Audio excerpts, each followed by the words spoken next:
Welcome to RHI's Sociable City Interviews, where we meet with global thought leaders on nightlife and the social economy.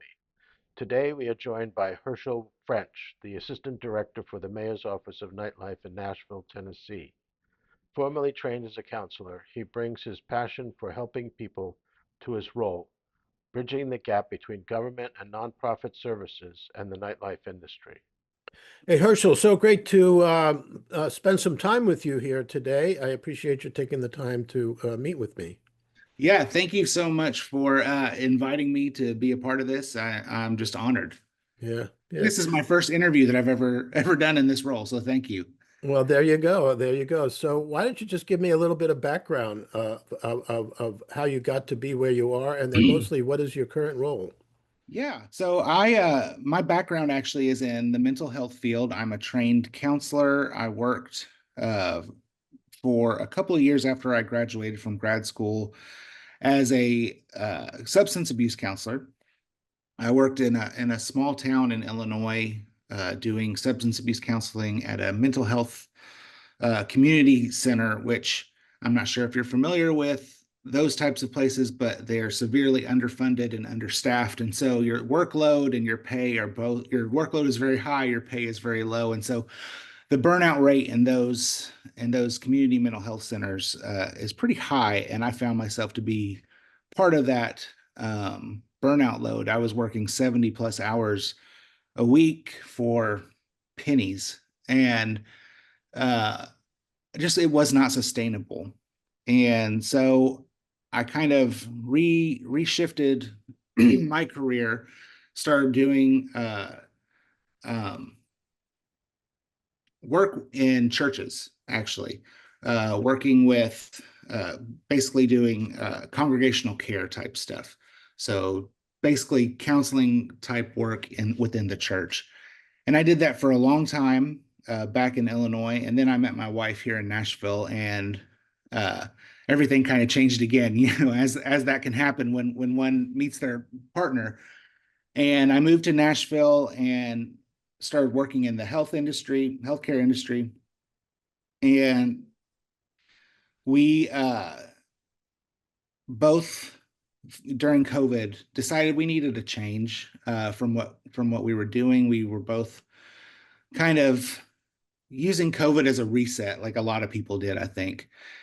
And one of the people that I had gotten to know in my time here in Nashville was Ben McDonough, who is the director of nightlife. And he had just been appointed the director of nightlife. And I had reached out to him just to say, congratulations. This is such a cool thing that our city is doing. It was new to our city. We'd never had a art office of nightlife in Nashville. And he reached back out to me and was like, "Hey, you want to get coffee? Let's talk about this." And kind of from there, it just we met a couple times, talked about ideas, and then he said, "Do you want to join this team and be a part of it?" And so I was just honored and taken aback because it is another quote unquote career shift for me, but it was something that I've really just been blown away by the opportunities and the people that I get to work with, and the stuff that we get to do here in the city of Nashville has just been really awesome, and I'm really thankful for it. Yes, I am the assistant director here. We have there's four of us on our team. We have a community outreach director who is Kelly Kaplan, and our public information officer who is Kenitha Price. Coincidentally, my background was in the hospitality industry, but I went on to do counseling work similar Mhm. to you, and I did alcoholism counseling for a number of Yeah, years, and I had a caseload of 90 people every 3 months. These were people yeah, arrested for drunk driving. yep, And so I ended up breaking them up into groups. So it was a great training program on group facilitation because you're dealing with yes, mostly, well, primarily men in high denial about their alcoholism. And then how do you work through that with them as a group? So it was a good training for me, and obviously yes. it's for you too. Now you mentioned when we met that you were interested in supporting the mental health of hospitality workers. So it doesn't seem like you're giving up on that whole Right, idea. yeah. Um, so being a trained counselor, my wife is actually a trained therapist as well. She's a practicing therapist here in Nashville. And mental health is a big part of our family culture. We both are in therapy. Our kids are in therapy. We try to we try to push our friends and neighbors and stuff into it as much as we can. And why would I not let that spill back into my work? There were when I first started in this job, I started hearing stories about whether it be bartenders or waiters or bar managers or whoever it may be downtown in our entertainment district who had either taken their own lives or were succumbing to addiction problems, maybe it be overdose related deaths, those types of things. And my heart just started breaking for these people, their families, their coworkers. And I just wondered, what are the resources that we have available in Nashville for these people? Our office isn't staffed enough to run these programs by ourselves, but what we can at least do is be a liaison between these businesses and the programs that are already out there and already working. And so what I've started to do is reach out to organizations around Nashville that do mental health care for hospitality workers in particular. There we have several organizations that specialize in that. We also have several restaurant groups who do an excellent job of taking care of their staff, do an excellent job of providing them with access to resources, whether it be employee assistant programs or um, any kind of financial help that might help them in times of need where they might feel like they need to quit their job or whatever. They have access to those types of resources that allow them to continue working in a job that they love and feel called to while still getting the help that they need. And so what I've been trying to do is connect those dots between the workers downtown and our entertainment districts in our hospitality fields and those resources that are available to them. And so we're still on the cusp of that, but we're working towards it. Yeah, that's great. That's great. So you're taking your previous experience and applying it to a specific segment of the community, one at which that has, I mean, you do any kind of research, you know that substance abuse, alcoholism, mental Yeah, health issues are very common among people in the hospitality industry. You know, right. they work non-traditional lifestyles. They're separated from their family and friends. You know, they basically have to build their friendships among the people that they work with. And then there's Uh, alcohol and drugs readily available, and the stress of the work. And like you said, sometimes the low income really puts a lot of pressure on them. yes, But what you're saying is you're really functioning more as a liaison to existing services and yes, really trying to formalize the growing network that you've been creating through this Office of Nightlife, where the correct. businesses are working more collaboratively with different departments in the city and with your office so that you really have a mechanism now to have a much more direct impact. Is that the way you see it evolving?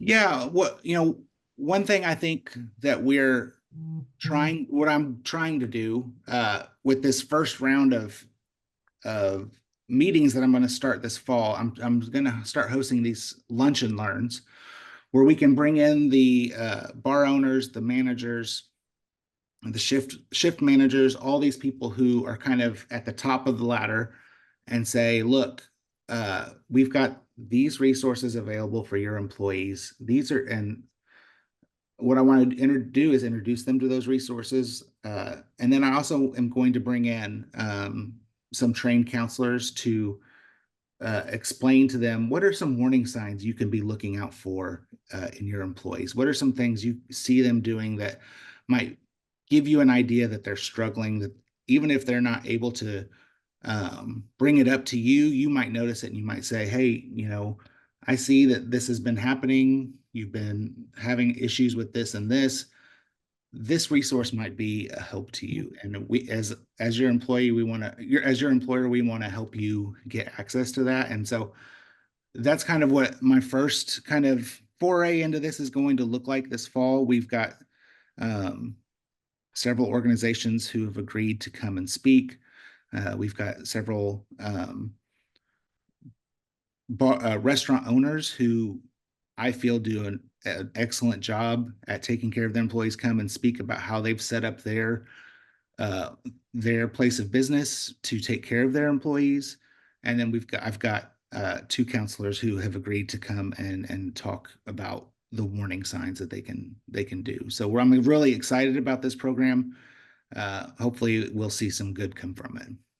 Yeah, well, when I was with you, I saw, when you had your venue meeting, you had a large number of people showing up. So it seems like you've got a good network already established Yeah. where the business owners trust you guys.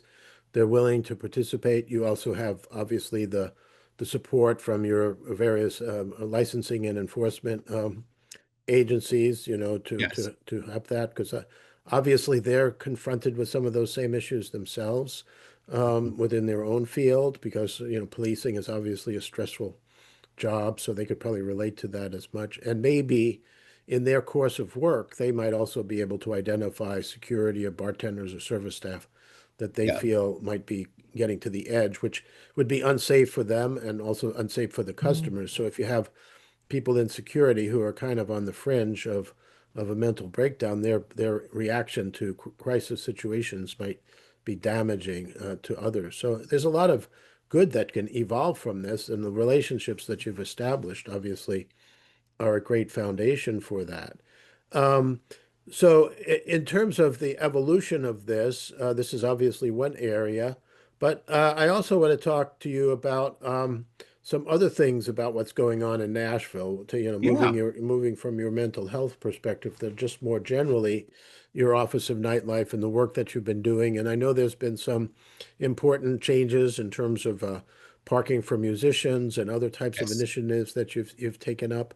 But also you have some challenges, I noticed, with food trucks and you obviously, when I spoke with your lieutenant, he estimates there's about 30,000 occupancy of the venues that are just on Broadway, and the Mhm. street was packed, the sidewalks were packed. So, when you add the 30,000 that were in the venues, plus probably another 10,000 that are walking up and down the street, you got mass crowd Yeah. control, management issues. But it seems like you have a good organized um, uh, entertainment district unit, which it seems is interagency, because I know I was with Yes. the fire marshal, the police, alcohol.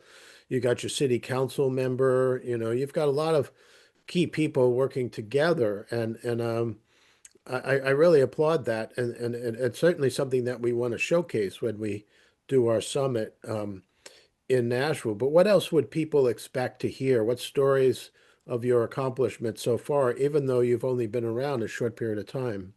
Yeah. A couple things I think that we're really proud of uh, in our office is our commitment to public safety. We have been working hand in hand with the Sexual Assault Center here in Nashville. They're a private organization that is dedicated to helping victims of sexual assault here in the city, and we've worked with them to partner with them and our bars and restaurants in the entertainment district to implement what's called the Safe Bar program. And so that is training servers, bartenders, how to spot signs of drink spiking, sexual abuse, domestic abuse, those types of things. And it provides coasters and drink covers to help protect against drink spiking, those types of issues. We, we've seen quite a few of the bars downtown take part in that. I can't give you the exact number off the top of my head, but I know that we have seen bar after bar say no at first because they don't want to, whatever the stigma may be, they don't want to be known as a place where that stuff might happen. But the reality is that that can happen anywhere. It can happen at Chili's for all we know. And the more bars that say yes, the more bars come on and say, okay, us too. Like let's do this. And I think now the stigma is to not be a safe bar, trained bar downtown because um there have been incidences here in Nashville, just like there are all over the country. No, no, it's not any more proportionate here in Nashville, but there have been instances where drink spiking has occurred, where sexual assault has happened, and we, as a team, we have an interagency team that works against this type of stuff. That includes the Sexual Assault Center, us, MMPD, um, Vanderbilt Community Health, all these places that work together to try to curb this issue. And so that's one thing we're really proud of. I think another thing that we're really proud of is our dedication to overdose protection, getting naloxone or Narcan, as it's commonly called, into all of our venues downtown. I believe we are the first city that every major sporting um, team has gotten Narcan into their stadiums. When we started, there were 0 bars downtown that would take Narcan into their facilities, and now we're in over 110 of these bars and restaurants downtown in just a year. We've seen it expand really quickly, and we're getting ready to. We're actually working with the health department and the mayor's office, and I guess because we've been the ones working with it so much in the city, they've brought us along to help get it into every single Metro-Nashville public school, and we're getting ready to do that before school starts this fall. And so that's 137 schools that we're helping get Narcan into, which doesn't sound like a nightlife type thing, but it's something that our office has been heavily involved in, and we're really proud to be a part of it. Yeah, no, that's exciting. Well, everybody needs to understand the dangers of overdose and ways Yeah, to react to situations. And most people would think it would never happen, but obviously, when it does happen, you really panicked and you don't know what to do about it. So, even though it's an isolated incident, it certainly is a traumatic when it does happen. This has been great. So it sounds to me like in your role, you kind of taken on a special uh, focus around mental health, safety, and other areas. And it's tying in your previous passion and work for helping people. And obviously, hospitality is all about helping people anyhow. right. On one level, it's helping people have a good time, and on the other level, it's helping them to be safe. And it sounds to me like you're a great liaison among all of the safety elements of what's going on within the hospitality and nightlife industry. So, this has been a great conversation. Give me one more like highlight of what you think people will get out of coming to the city of Nashville. One of the best things about Nashville is there's no non party night, if that makes any sense. Every night is busy downtown.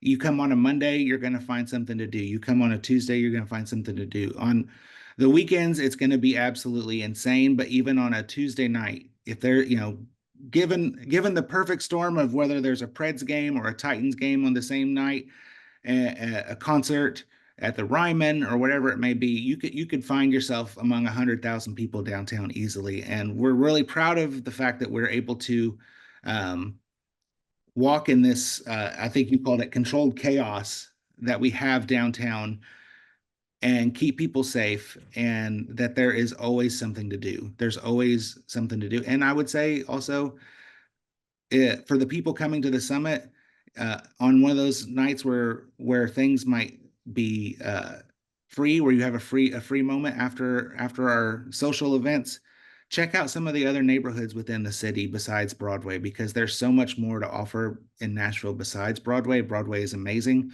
but there's so much more outside of Broadway too. Nashville is a multicultural city that is just beautiful and fun, and we love it.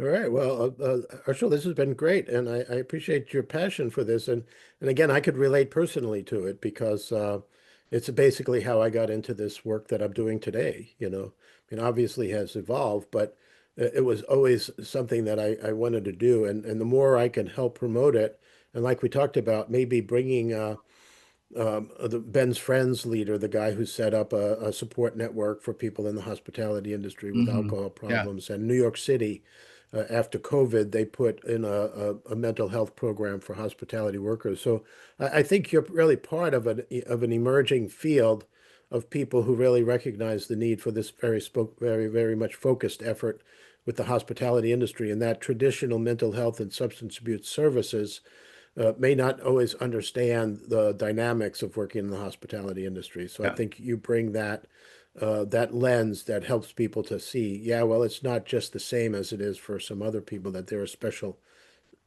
circumstances and work-related things that happen in the hospitality industry, Yeah. exposure to alcohol, exposure to drugs, off-schedule work, from their friends and their family. There's a lot of stressors. So I really applaud you for what you're doing. And I look forward to a great summit in Nashville. Yeah. Thank you so much for having me. I appreciate it. And we look forward to hosting. It's going to be great. Okay, well, thanks a lot.